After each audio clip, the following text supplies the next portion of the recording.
we should have that broad spectrum of quality education, but it's not there. So we have great, huge gaps of education that we as citizens should look at together.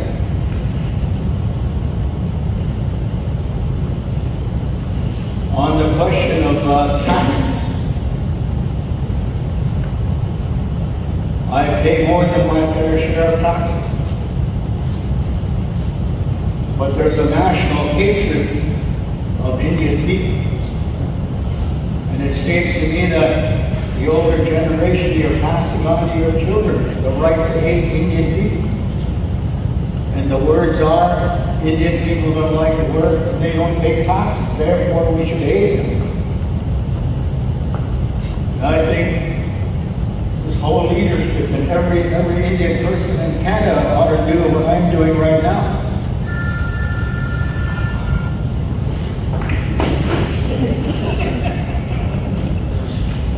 These are my tax receipts. Want to read you something?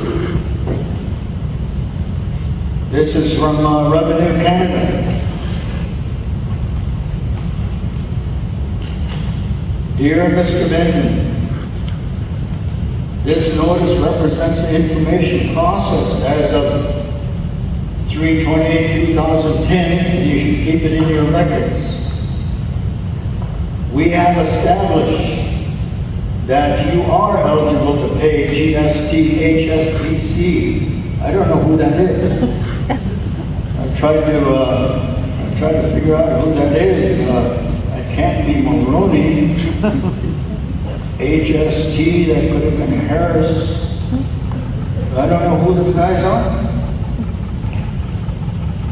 As of July 2009, your tax rate is as follows. How many of you have this form? Everybody have this form? Or am I the only one got it?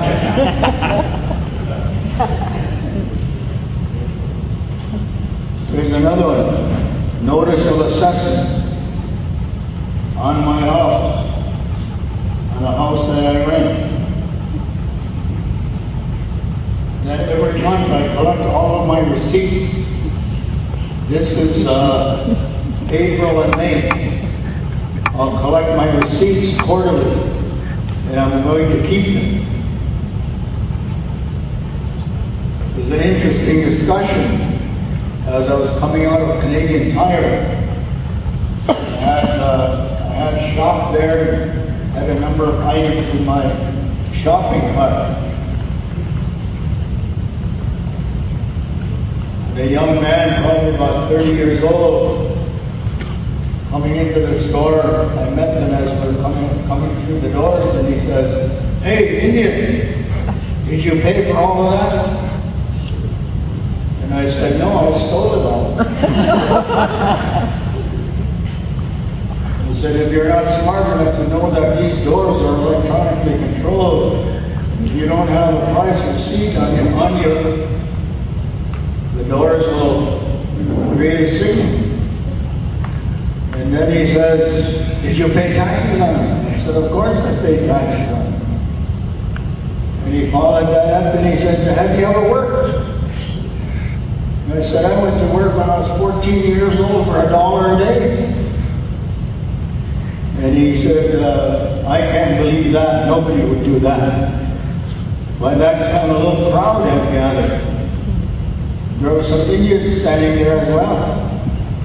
And as this man was hollering at me, nobody raised any kind of objection. But finally, there was an older white gentleman there who said, "Wait a minute, I too went to work for $1 a day when I was 16 years old."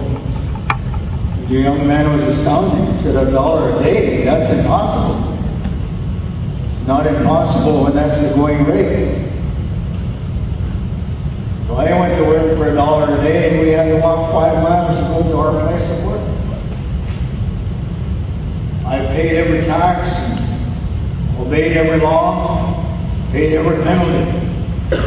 I served my country as in the United States Army. I paid my dues. I was an iron worker for 16 years.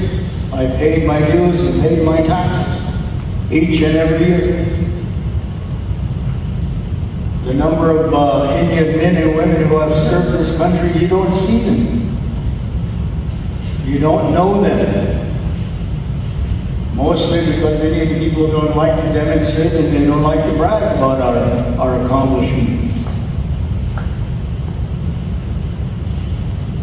As Chief Harris said, you don't know the number of our children, our nieces and nephews that we have buried, flag draped, who've given their lives for the wars, the political hate wars of this nation. You don't know that. And even if you did, would you appreciate it? We have a long ways to go in education. I think you have a lot to learn about, but we do pay taxes. We do work. Look at all the cars in the parking lot. Every one of those cars bears a license plate, right? That's paying taxes. Look at the stickers on the license. We have paid our taxes. We'll continue to pay taxes. This is not really about paying taxes. If you are understanding what these leaders are saying, it's about asking Canada to live up to its legal obligation. Consult with the people. The leaders are asking, when you formulated these laws, did you consult with our leaders?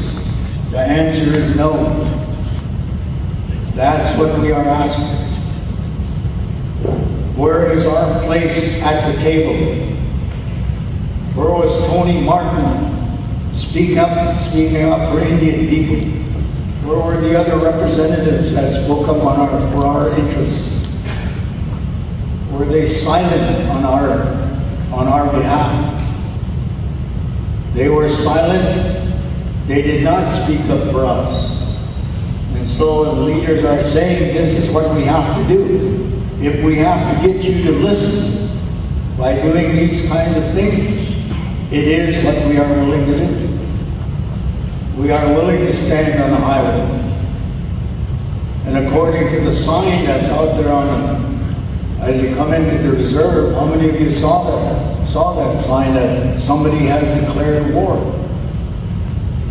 Was that Ontario that declared war on the Native people? Was that Canada that declared war on the Native people? Or is it the local Nazi party? Or is it the KKK? We have a right to know. So those are the things that are in education.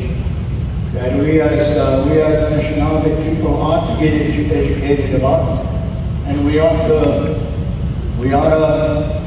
put our voice in our support. Your leaders are standing up. Your leaders are taking it on, and we ought to be here by the thousands. That's the kind of educating that we need to do. We need to do it here. And the dominant society, our neighbors, they need to do it as well, if they are truly interested.